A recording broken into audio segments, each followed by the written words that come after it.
nshuti bakunze urubuga rw'amakuru n'ibitekerezo RNN, twongeye kubasuhuza tubaha ikaze mu biganiro byacu kandi tubifuriza kugubwa neza aho muri hose.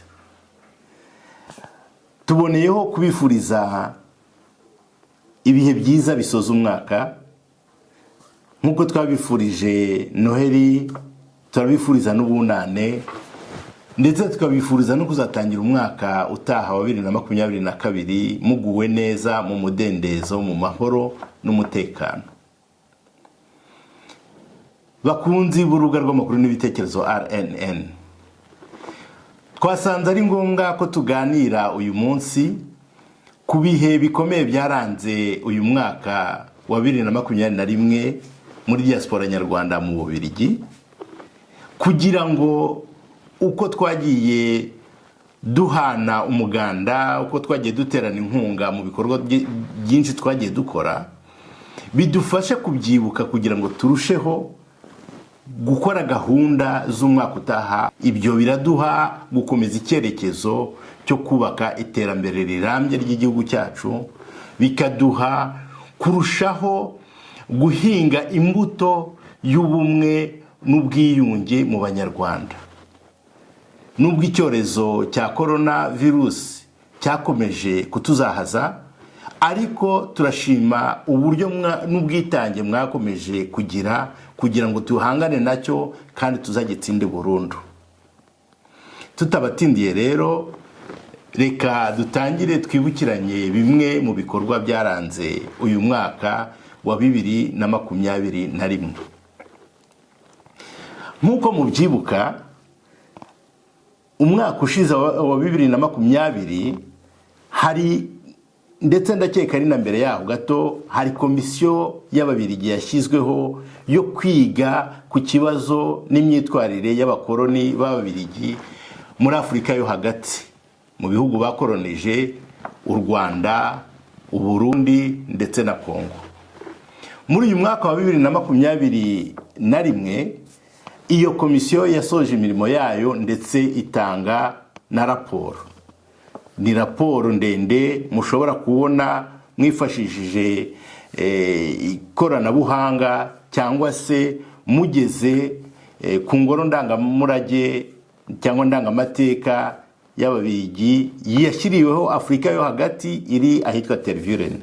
Iyo ngoro kandi turagira ngo twibutse ko muri uyu mwaka wa 2021 yatanze bimwe mu mutungo ndangamateka w'u Rwanda, ikawushyikiriza u Rwanda. Turagira ngo nanone mu rwego rw'ububanyi n'amahanga twibutse ko Minisitiri w'ububanyi n'amahanga w'u Rwanda Dr Vincent Biruta yasuye Ububiligi. Muri icyo gihe akaboneraho gusura urwibutso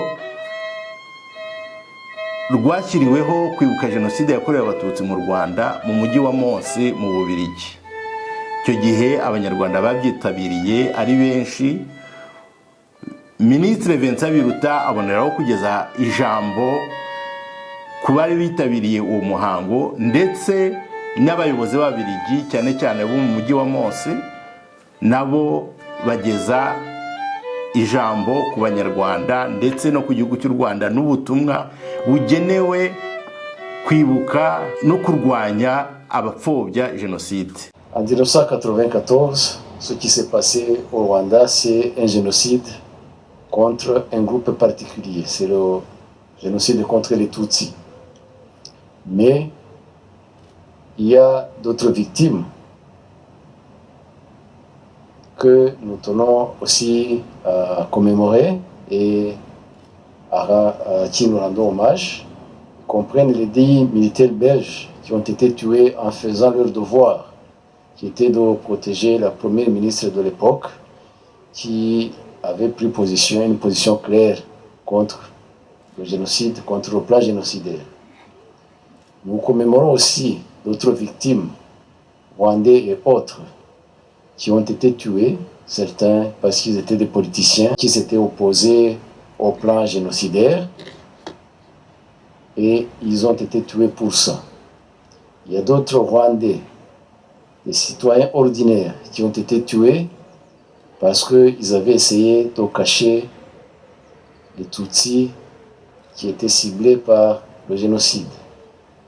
À tous ces gens, connus et inconnus, nous rendons hommage comme une nation, mais nous nous associons aussi à tous nos amis qui, parmi eux, il y en a qui sont ici, mais il y en a d'autres qui ont l'habitude de s'associer à nous ici et ailleurs. Mesdames et messieurs, il y a donc 27 ans, plus d'1 million de Tutsis ont été tués au Rwanda. Nous sommes ici pour leur rendre hommage et lutter contre l'idéologie du génocide, pour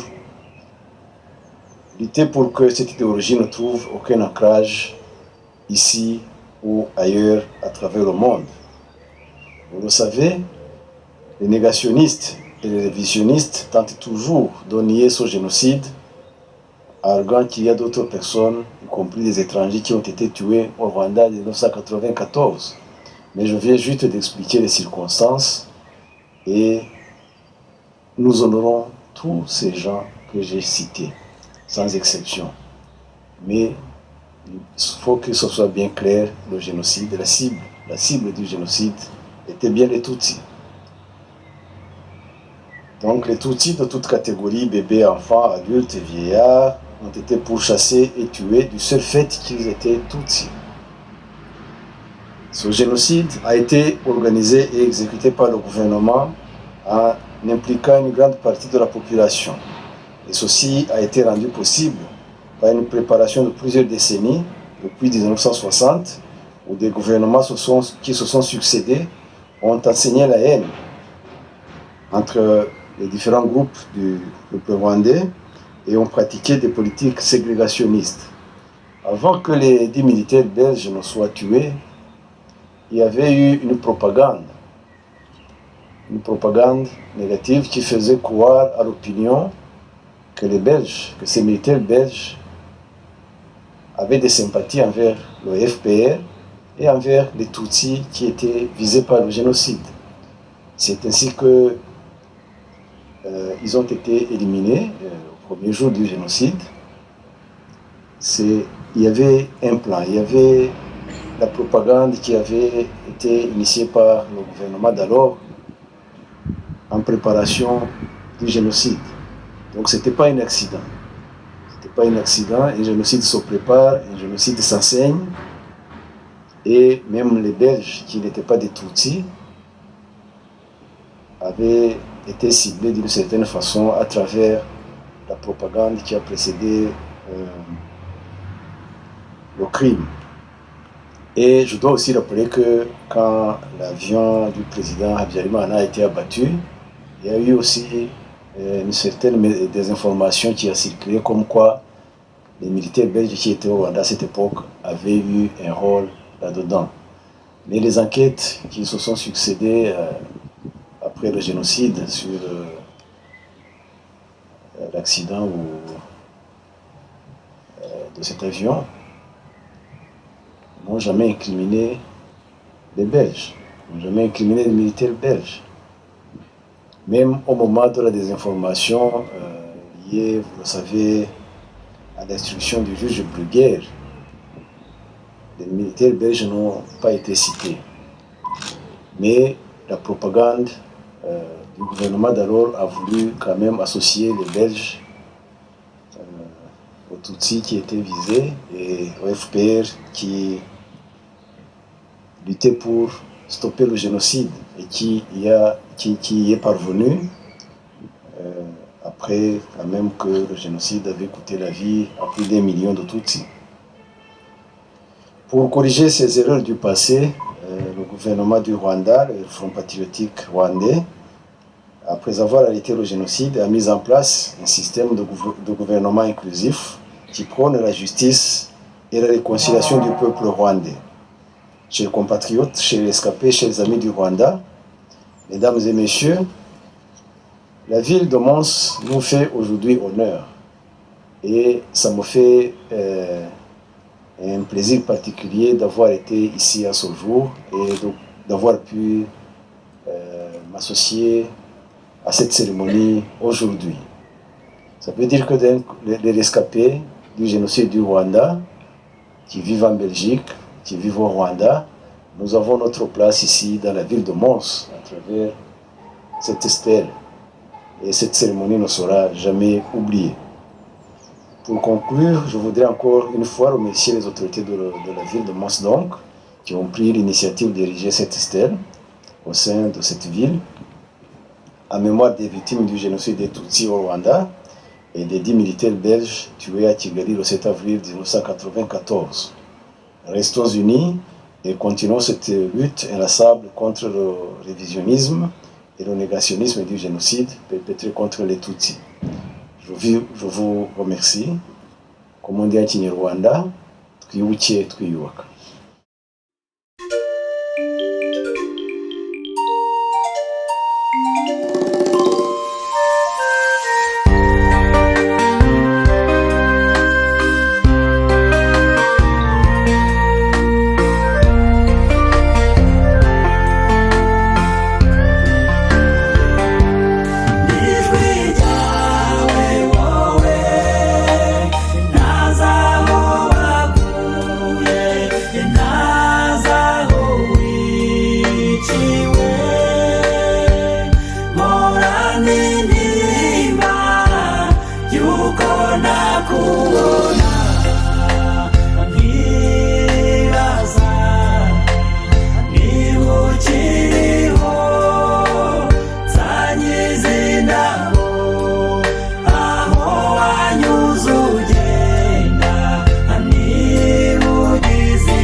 bavandimwe nshuti z'urubuga rw'amakuru n'ibitekerezo RNN, ntabwo twakwiyibagiza abanyarwanda uburyo bakunze umukuru w'igihugu cyacu nyakubahwa Paul Kagame, ngo twibagirwe kubibutsa ko yasuye umujyi wa Paris. Abanyarwanda bo mu Bubiligi babyitabiriye ari benshi kujya kufatanya n'abandi kumwakira nk'uko dusanzwe tubigenza. Ibyo nabyo biri mu byaranze amateka y'abanyarwanda bo muri diaspora y'Ububiligi, twagira ngo tubibutse, kandi ni iby'agaciro bikwiriye gushimwa. Iwacu n'amahoro, bana b'u Rwanda, ibintu biriho. Isi wadusirakama, twese turi mu bisubizo. Gihanga yaduhaye paradizo. N'abayobozi beza, abaturage bashyize hamwe. Iyo twicaranye n'abandi, tuzabane twubaka u Rwanda, twishimye tutaririmba.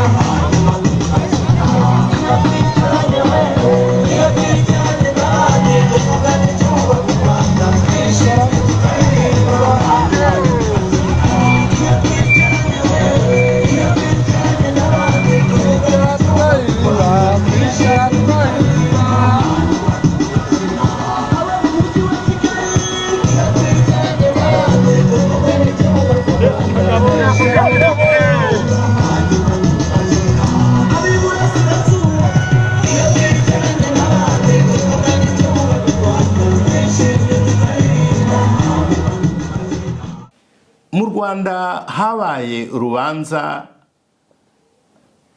rwa Rusesabagina Paul ukurikiranyweho ibyaha byinshi binyuranye birimo kurema umutwe w'iterabwoba FRN ndetse n'abagenzi be. Urwo rubanza rwaje gusozwa muri uyu mwaka wa 2021 aho Rusesabagina yakatiwe imyaka 25 y'igifungo. Ariko iyo myaka ntabwo yavuzweho rumwe, ndetse n'abayobozi b'Ububiligi barangajwe imbere na Minisitiri w'Ububanyi n'Amahanga akaba na Vice Ministre w'Intebe, Ministre w'Intebe wungirije, bashatse kwivanga mu byemezo by'urukiko basa n'abanenga uburyo urubanza rwaciwe, ndetse haza kubaho n'akarusho ko gushaka ngo gutegeka ko u Rwanda rukwiriye kugarura Rusesabagina mu Bubiligi, akaba ariho akurikiranirwa nk'umwenegihugu w'Ababiligi. Muribuka ko no mu rukiko Rusesabagina ubwe yivugiye ko atari umunyarwanda, nyamara mu madisikuru ashishikariza abantu gukora ibyaha bimwe mu byaregwa yaravugaga ati nkatwe b'Abanyarwanda. I plead my unreserved support that our youth, the National Liberation Forces, NLF, launches against the Kagame army in order to free the Rwandan people.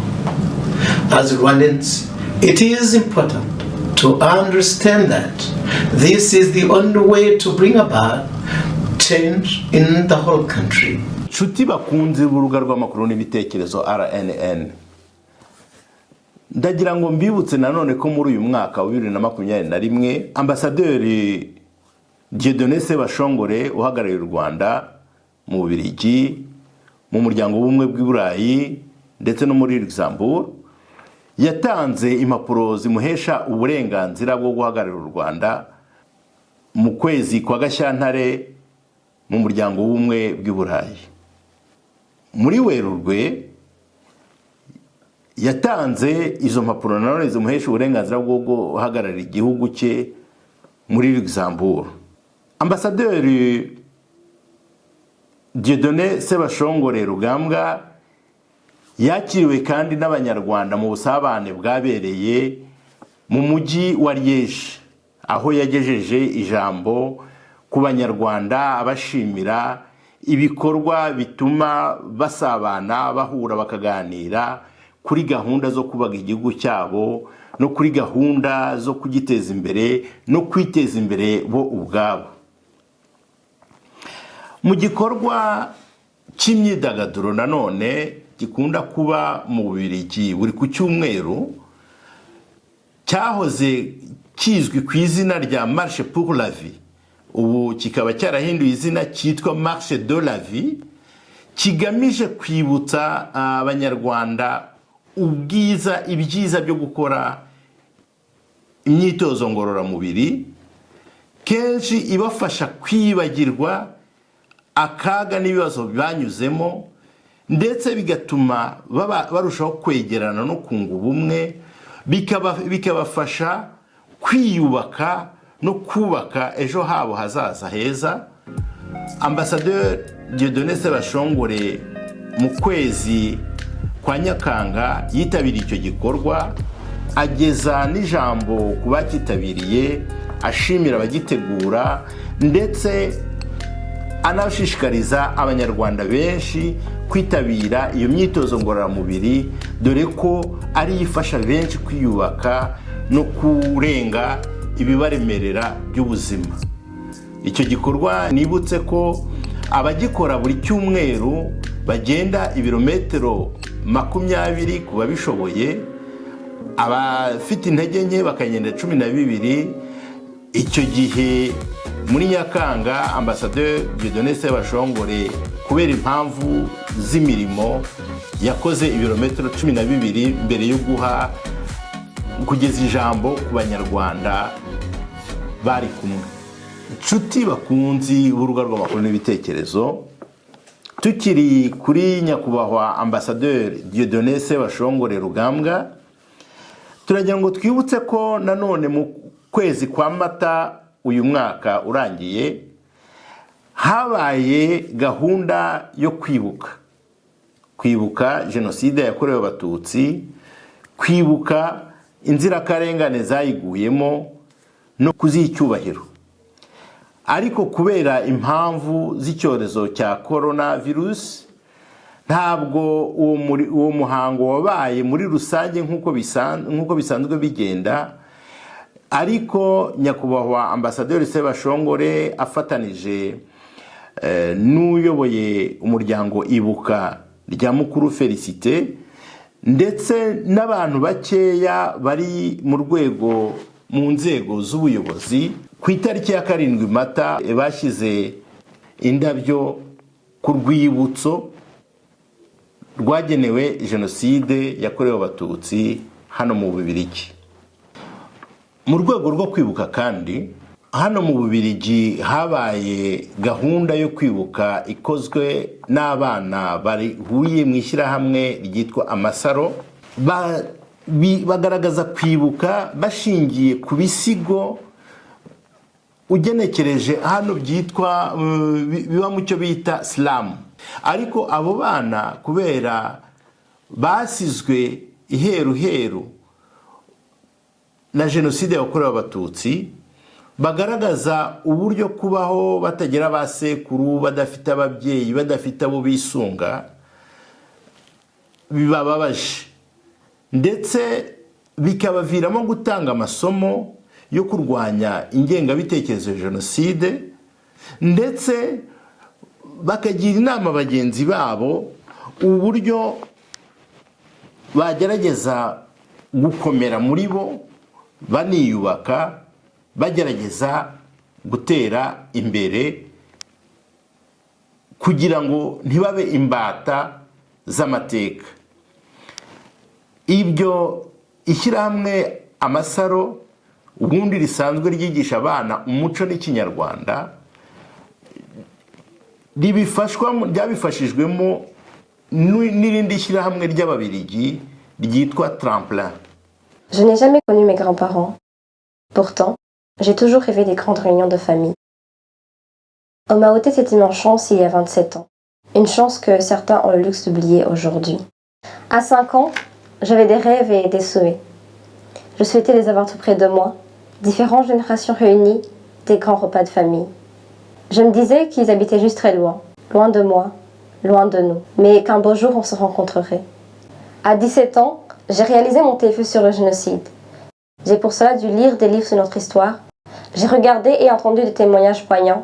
J'ai alors appris que le génocide avait été préalablement préparé.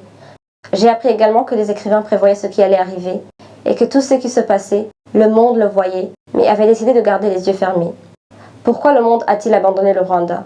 Pourquoi les extrémistes ont-ils décimé mon peuple de cette sorte? Et puis pourquoi n'apprenons pas vraiment l'histoire sur les génocides dans les écoles?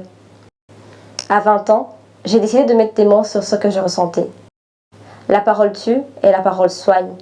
Les tueurs ont utilisé les mots pour exécrer, diviser et détruire. Et moi, j'ai choisi d'utiliser les mots pour aimer, unir et construire. Et vous, que choisissez-vous de faire aujourd'hui pour faire la différence? Car rappelons-nous que c'est ensemble que nous ferons de plus jamais ça une réalité. Amateka adasa n'ayandi ntazibagirana tukiri ku isi, tuzasigasira uko bikwiye. Reka tubabwire amashusho y'ikinyoma uko ibihe bihinduka biha ibindi, tuzabibuka iteka kandi tubabwire. Tuzayabwira aho tuzabyara, nawe yabwira aho azabyara, tunashima intwari zaturokoye zo kabyara. Tuzayaharanira igihe cyose, tuzayarinda abayatubanga bamwe bashaka kuducamo ibice. Nta n'umwe tuzemera kuyapfobya, nta n'umwe tuzemera kuyagoreka, nta n'umwe tuzemera kuyavuga uko atari.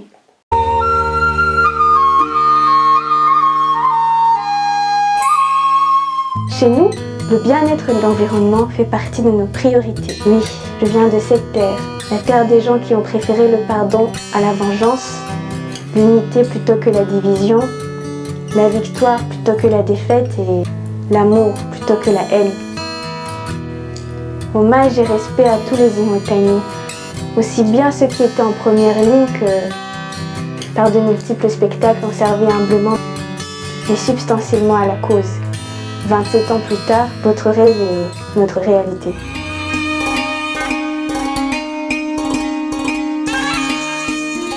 Notre vie sera votre vie, votre mémoire sera notre mémoire.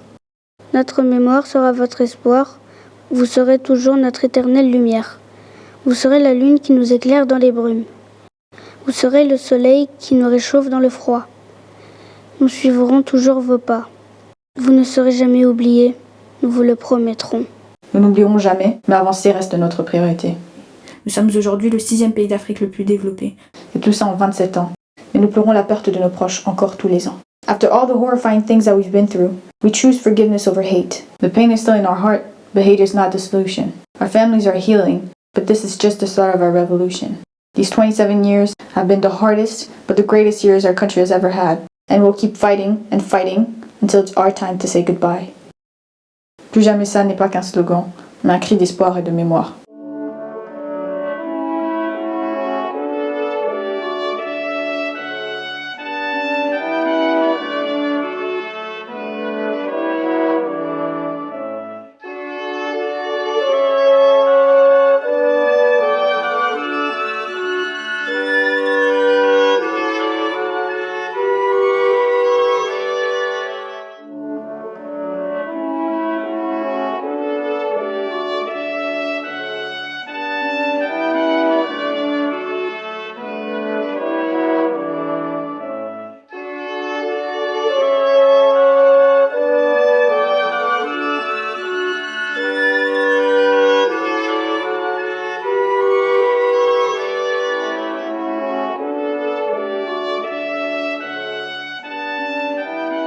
nshuti bakunze urubuga rw'amakuru n'ibitekerezo, ntabwo ibikorwa byaranze uyu mwaka ari ibikorwa bya politiki gusa. Ibikorwa byaranze uyu mwaka harimo ibikorwa by'ubusabane nk'uko nabivuze haruguru, ariko hakabamo n'ibikorwa biduhuza n'abaturanyi baducumbikiye tubana nabo, hakaba ibikorwa biduhuza mu busabane n'abanyagihugu. Ni muri urwo rwego twibutsa igikorwa cyabaye mu mujyi wa Buruseli kizwi ku izina rya 20 km de Bruxelles. Diaspora nyarwanda iri mu Bubiligi icyo gikorwa yarakitabiriye, ndetse abanyarwanda baba ku isonga mu bagize uruhare rugaragara rwo kugaragaza u Rwanda n'ubudasa bwarwo. Ndagira nibutse ko kuri uwo munsi amatorero y'abanyarwanda yateranye ari menshi, ndetse n'abanyarwanda bitabira icyo gikorwa cyo kwirukanka ibirometero 20 mu mujyi wa Buruseli cyangwa se kubigenda n'amaguru. Muri icyo gikorwa rero abanyarwanda bitabiye n'ingoma bagaragaza umuco nyarwanda. Abari bafite stand igaragaza ibikorwa by'u Rwanda bya Made in Rwanda.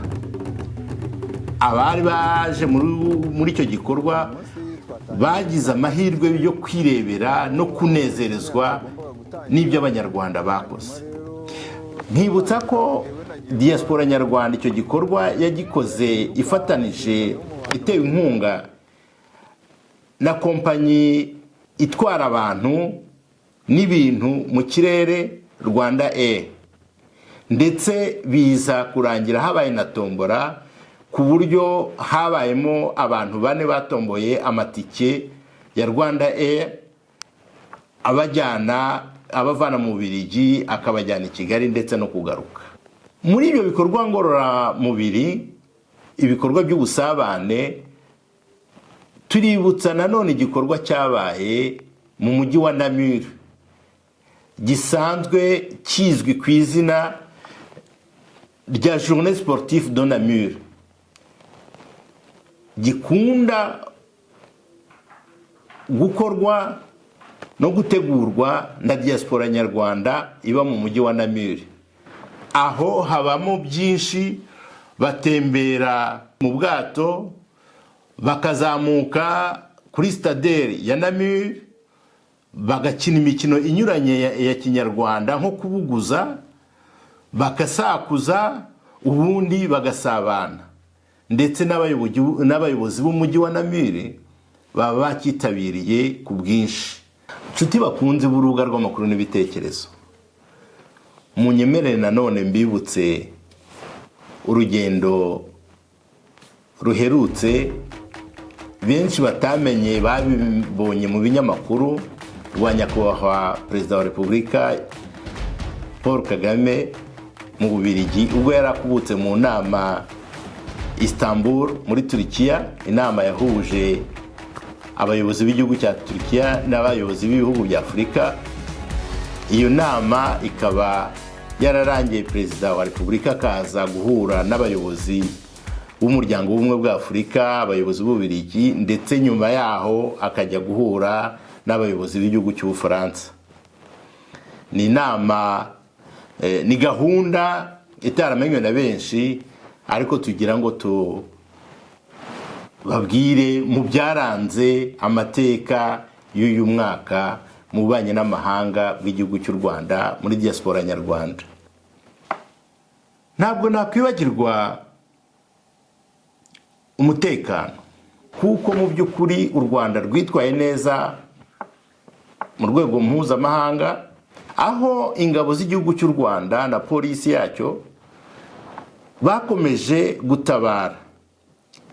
Muri uyu mwaka ibyagaragaye cyane ni ingabo zacu ziri mu gihugu cya Centrafrica ndetse n'ingabo zatabaye mu gihugu cya Mozambique.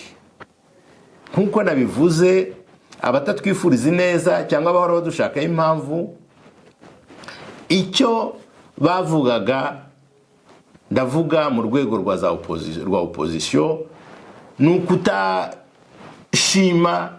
ubwo bufatanye n'ingabo z'amahanga cyangwa gutabarana. Ariko byarangiye u Rwanda ingabo zacu ziduhesheje ishema, bituma n'abari bagambiriye gukerensa izo gahunda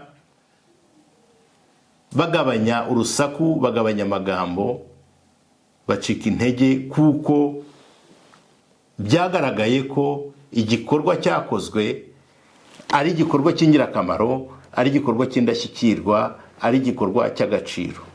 Nshuti bakunzi b'urubuga rw'amakuru n'ibitekerezo, sinarangiza iyi gahunda ntabibukije ko urubuga rwacu kandi ari narwo rwanyu RNN narwo muri uyu mwaka rwahinduye imikorere.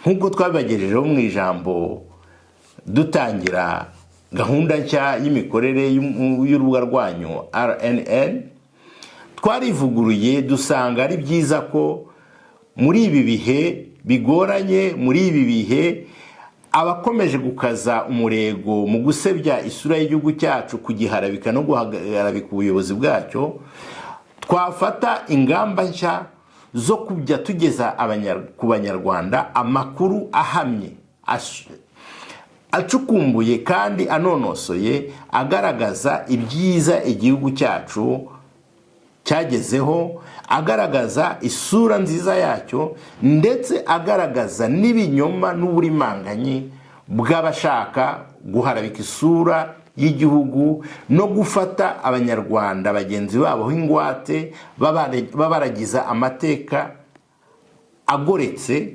agayitse kandi afifitse. Mbaye mpagarikiye ahangaha, ibindi tuzajya tubibagezaho nk'uko bikwiriye. Ubu bwari uburyo kugira ngo tubashe kwitegura gutangira umwaka uje wa 2022 dufite ingufu, dufite icyerekezo kandi dufite intego. Bakunzi b'urubuga rw'amakuru n'ibitekerezo RNN, munyemerere nanone nongere mbashimire mfatanije na mugenzi wanjye, dufatanije kubagezaho ibiganiro n'ibitekerezo muduha binyuze kuri uru rubuga Theophile Kagabo, tubifuriza kugubwa neza nanone, tubifuriza umwaka mwiza wa 2022 umwaka w'amata n'ubuki, umwaka w'uburumbuke, umwaka w'imigisha n'amahoro, umwaka w'umutekano, umwaka w'umurava n'ubumwe n'ubwiyunge birambye mu muryango nyarwanda. Murakoze, murakarama.